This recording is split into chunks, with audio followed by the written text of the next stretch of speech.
Olá pessoal, tudo bem? Eu espero que sim. Vou tratar agora de República Populista, o período que vai ali de 45 até o golpe militar em 64 e que compreende os governos de Dutra, Vargas, JK, Jânio Quadros e João Goulart. Então vamos falar aqui do governo Dutra. Bom, o Dutra chega ao poder na eleição de 45, vai assumir a presidência e está acontecendo a Constituinte, que foi convocada por Vargas antes de ser deposto. E a Constituinte chega então ao final dos seus trabalhos em 46, aprovando uma Constituição de caráter democrático, que veio romper com a ditadura do Estado Novo.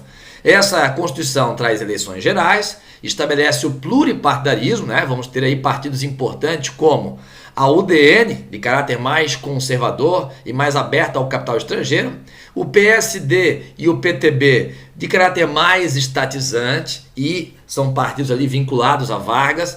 Teremos também um partido que destoa um pouco disso, que é a extrema-esquerda, o PCB, de Luiz Carlos Prestes. Muito bem, teremos um Estado federativo, acaba aqui o período dos interventores estaduais nomeados pelo presidente, a separação dos três poderes e a justiça eleitoral. Temos aqui também a preservação de uma característica importante do Estado corporativista de Vargas, que é ainda o atrelamento do sindicato ao Estado, o chamado sindicato pelego. Teremos também nessa Constituição um caráter liberal. Por exemplo, é uma Constituição que favorece os interesses das elites econômicas, principalmente aquelas vinculadas ao capital estrangeiro. Essa Constituinte, que leva à Constituição de 46, veta, por exemplo, a proposta de reduzir a remessa de lucros ao exterior e também vem considerar a propriedade privada inviolável, independente de ter função social ou não. O governo Dutra vai ter uma política externa de alinhamento com os Estados Unidos na Guerra Fria, alinhando-se com a doutrina Truman, o que vai levar o Brasil a romper relações com a União Soviética, mais tarde também com Cuba e com a China. Vamos ter aqui a cassação do PCB e também a cassação de parlamentares ligados ao PCB, como o próprio Prestes, que era senador. Tivemos aqui em 2013, durante o mandato de Dilma Rousseff, a devolução simbólica do mandato a Prestes, através de uma comenda dada à filha dele, Anita Leocádia Prestes. Tivemos aqui também intervenção em sindicatos, sob acusação aí de ligação com o comunismo.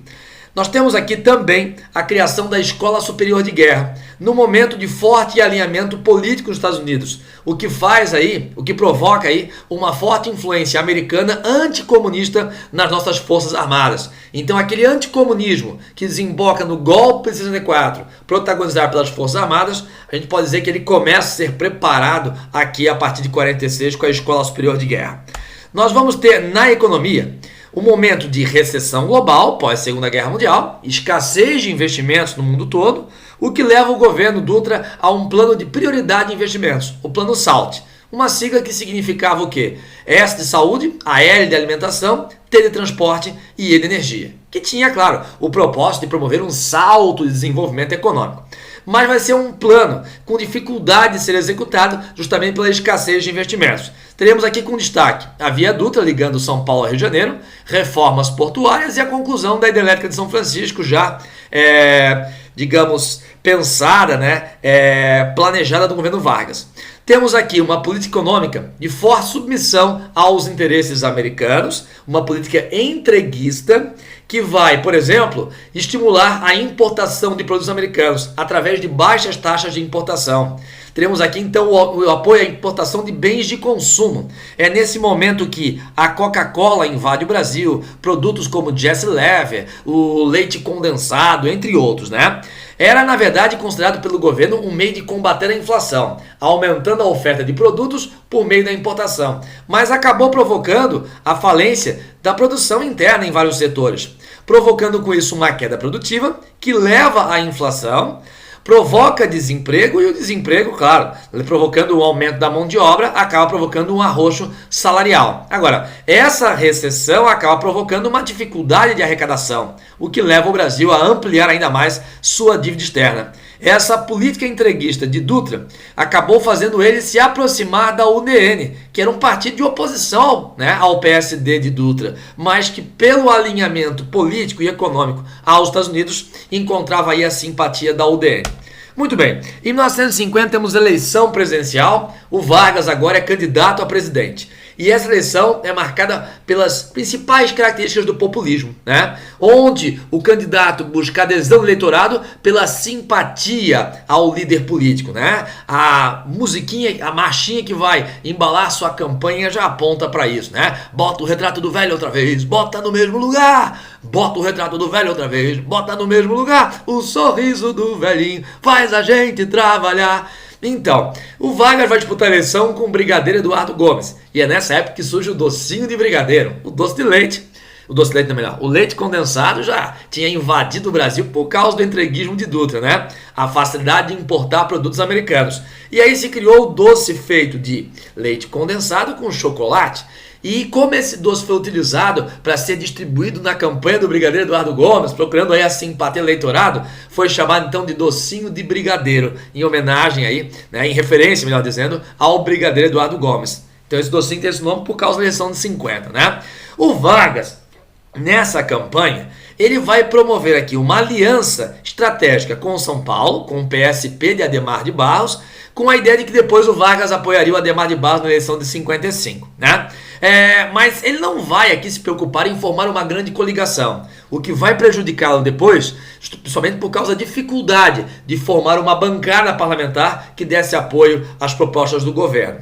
O PSD, que era sempre, né, ali, que estava inicialmente ligado ao PTB de Vargas, vai criar a candidatura própria de Cristiano Machado. Mas essa candidatura vai aos poucos ser esvaziada. Muitos nomes do PSD, como o próprio JK, por exemplo, em Minas Gerais, vai apoiar a campanha de Vargas. Esse esvaziamento da campanha de Cristiano Machado ficou chamado de cristianização, certo?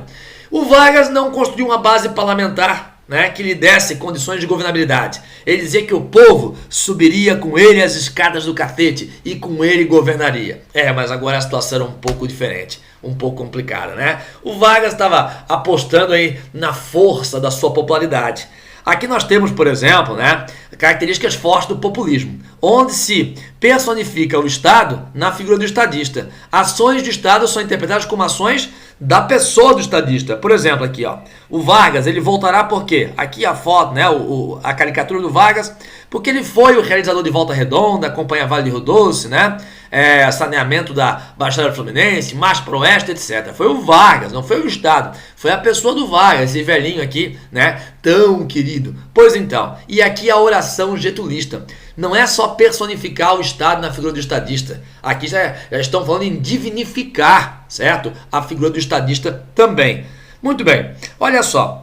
Nós vamos ter o Vargas na campanha de 50 e já nessa campanha a UDN, percebendo dificuldade de vencer Vargas na eleição, já começa ali, né, a tentar minar o governo de Vargas. Diz o seu principal opositor, Carlos Lacerda, da UDN, o Corvo: o senhor Getúlio Vargas, senador, não deve ser candidato à presidência. Candidato não deve ser eleito. Eleito não deve tomar posse. Empossado, devemos recorrer à revolução para impedi-lo de governar. Já temos aqui então um intento golpista da UDN na figura de Carlos Lacerda.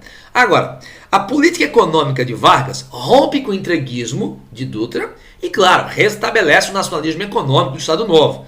Temos aqui o Plano Laffer, Plano Nacional de Reaparelhamento Econômico, que vai criar o BNDE, Banco Nacional de Desenvolvimento Econômico, o Estado fomentando a produção industrial, por exemplo, né? Temos aqui mais uma empresa estatal do setor de base, monopolizando um setor estratégico, a Petrobras, com o argumento de que os recursos dessa empresa deveriam ser destinados a investimentos em educação. Temos também aqui o planejamento para a criação da Eletrobras, que só vai se concretizar mais tarde, durante a presidência de João Goulart. A crise de 54, que leva Vargas ao suicídio, tem como causa principal a oposição, cada vez mais articulada, da UDN ao governo de Vargas, que vai sofrer aos poucos um esvaziamento, inclusive, do apoio que tinha de setores do PSD. O nacionalismo econômico de Vargas, com a Petrobras, a Eletrobras, a proposta da lei de remessa de lucros, que foi barrada no Congresso, tudo isso incomodava o entreguismo da UDN.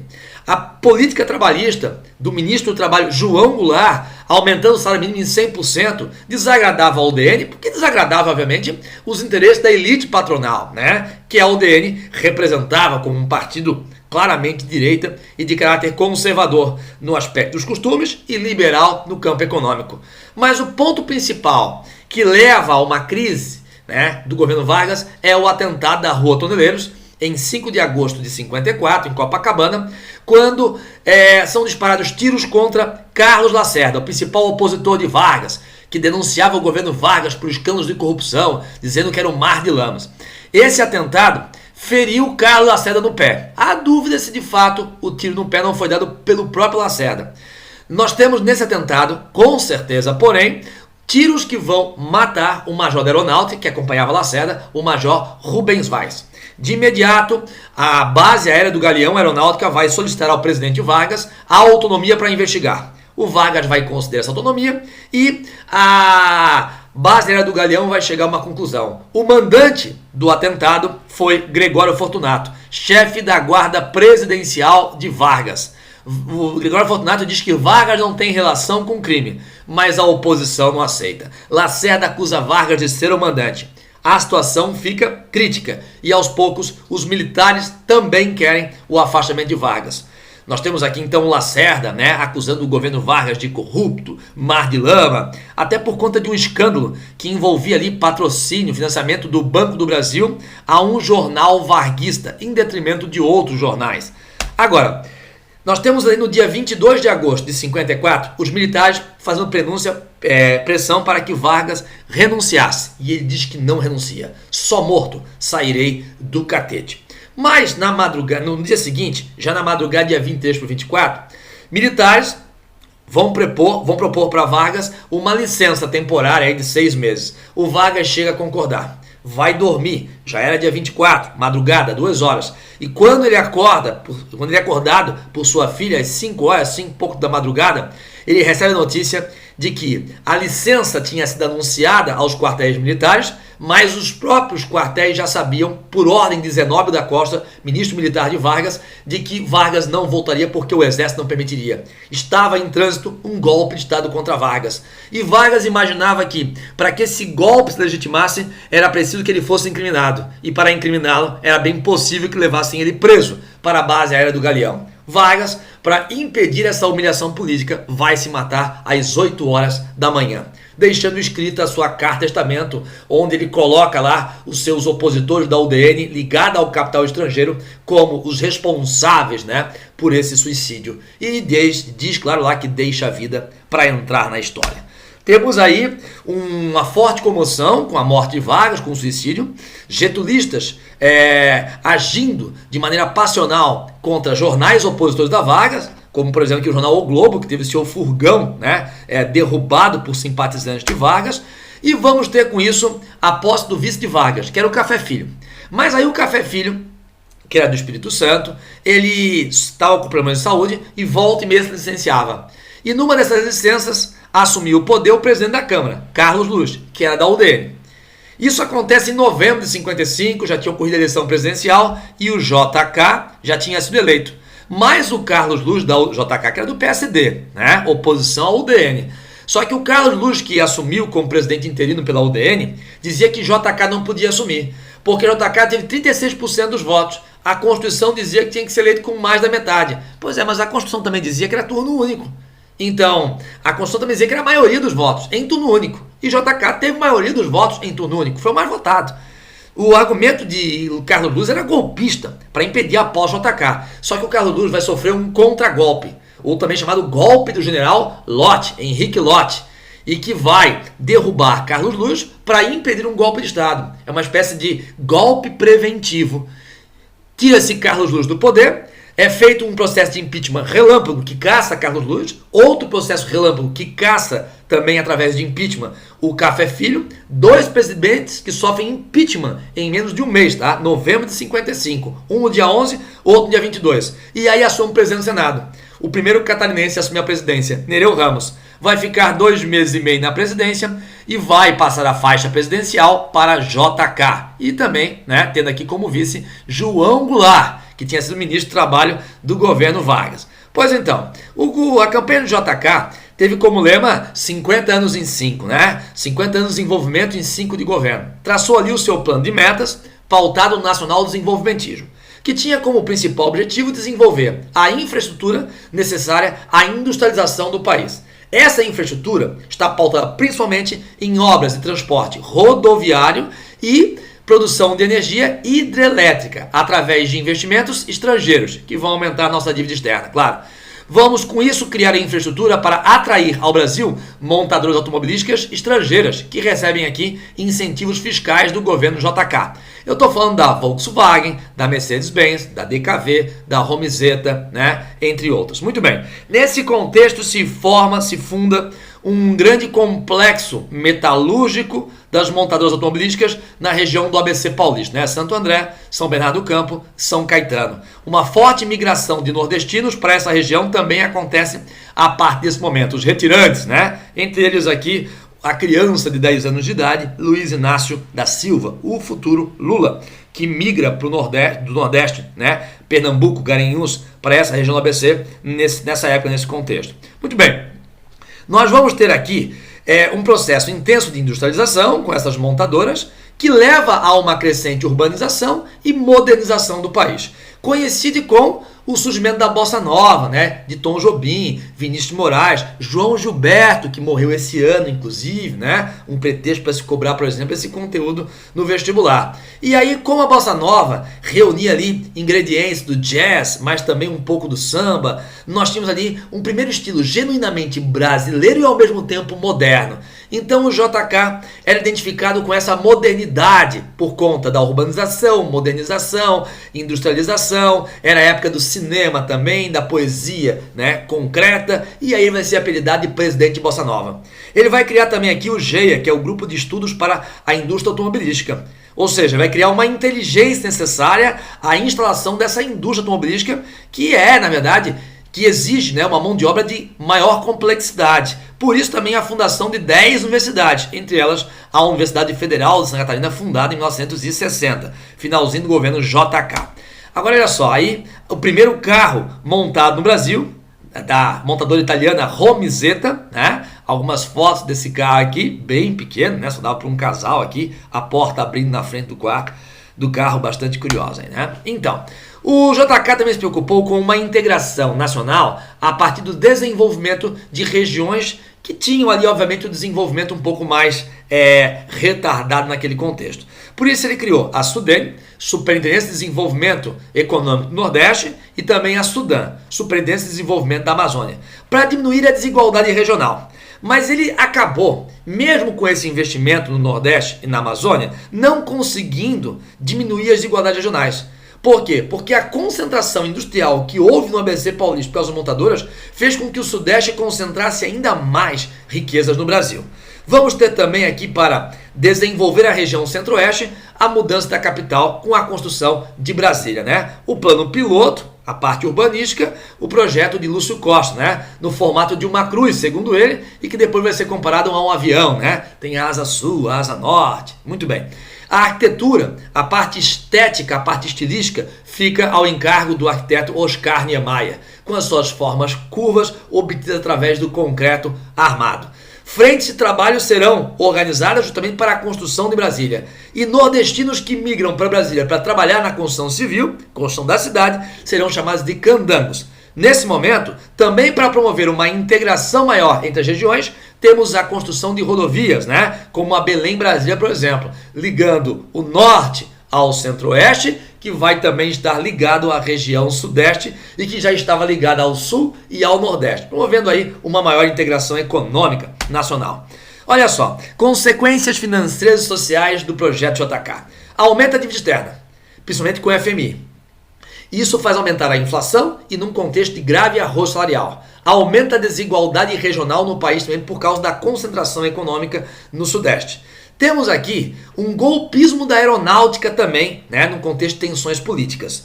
A aeronáutica vai tentar aqui 2 levantes para derrubar o JK. O levante de Jacareacanga, em 56, e o levante de Araçás, que serão reprimidos pelo governo e depois suas lideranças serão também anistiadas. Lembrando que a aeronáutica já tinha ali uma oposição ao getulismo, desde a época do atentado de Lacerda, e o JK era considerado um herdeiro político do getulismo, né? Ele apoiou Getúlio na campanha de 50, por exemplo. Nós vamos ter aí a figura de Haroldo Veloso, né, como principal articulador desses movimentos golpistas, sendo depois anistiado. E há também vários escândalos de corrupção envolvendo aí o governo JK, principalmente no caso da construção de Brasília. Brasília já nasce mergulhada na corrupção.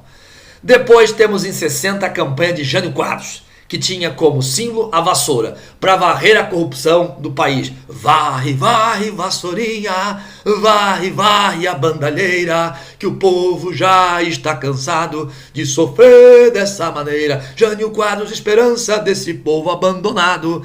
Era uma campanha contra os escândalos de corrupção que minaram o país, tanto no governo Getúlio, como também agora no governo, né, JK. Ele faz uma aliança aí com a UDN, ele é do PDC, Partido Democrático Cristão, só que nessa campanha com a UDN, ele tem apoio por causa de todo o marketing da campanha dele, né? Ele se mostra como homem apolítico, um partido ali sem grande expressão.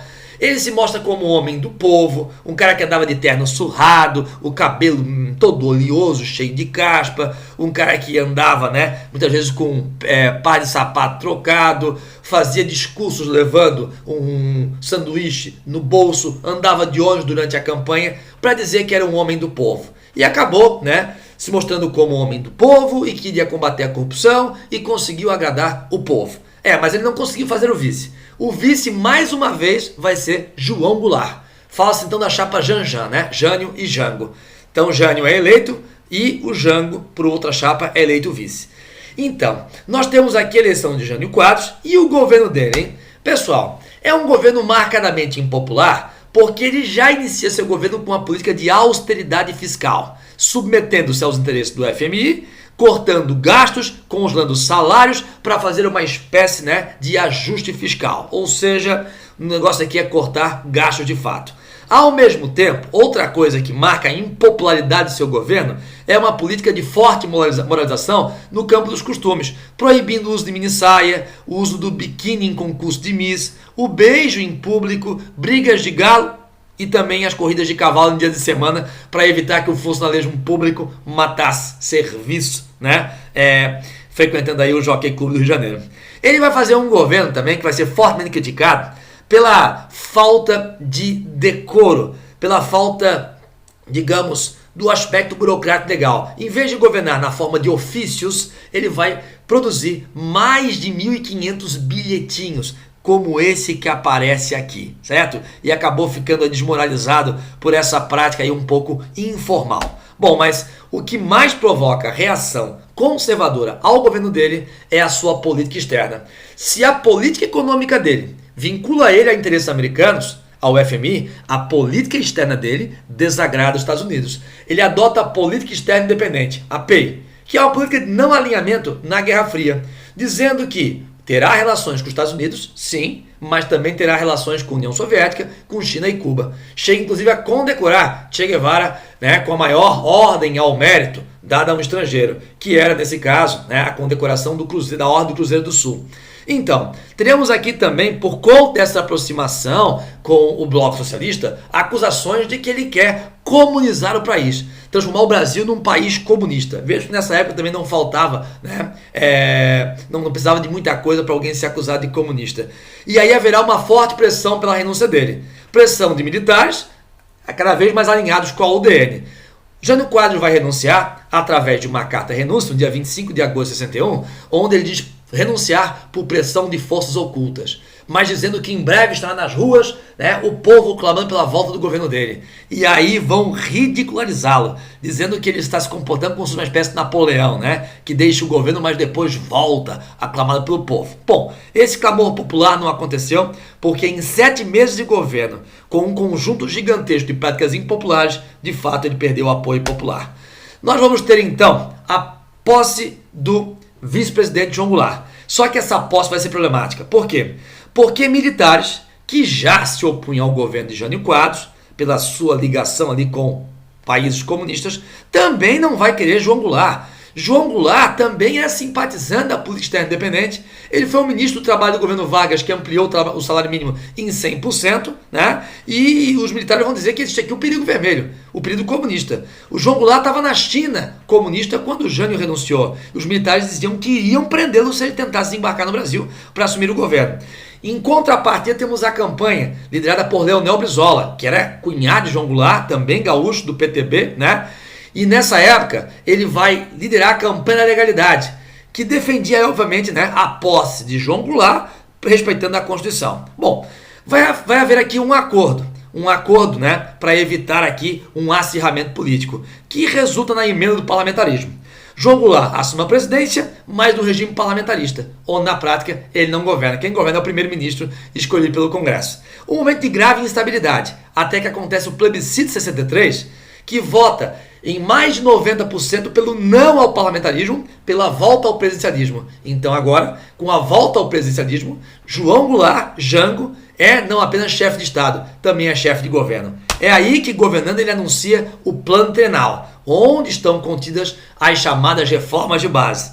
Reformas de base que vão agradar setores das classes populares, mas vão desagradar classes médias e grupos mais conservadores, além das elites econômicas, né? Que vão acusar João Goulart de tentar tornar o Brasil um país comunista por causa das reformas de base. Que reformas eram essas? A reforma agrária, que previa a desapropriação de latifúndios improdutivos às margens de rodovias ou ferrovias. O Estatuto do Trabalhador Rural, que seria a legislação trabalhista para o homem do campo, lembrando que as leis trabalhistas de Vargas só contemplavam o trabalhador urbano, certo? E o João Goulart queria contemplar agora o trabalhador rural. Propõe também uma reforma urbana, que é um dos pontos bem polêmicos aqui, baseado na compra compulsória de imóveis pelos inquilinos, com parcelas definidas pelo governo, certo? Então tirava aqui um pouco da autonomia de proprietários de imóveis, né, sobre a sua própria propriedade. Então, muitos acusavam aqui de ferir o princípio da inviolabilidade da propriedade privada previsto na Constituição de 46.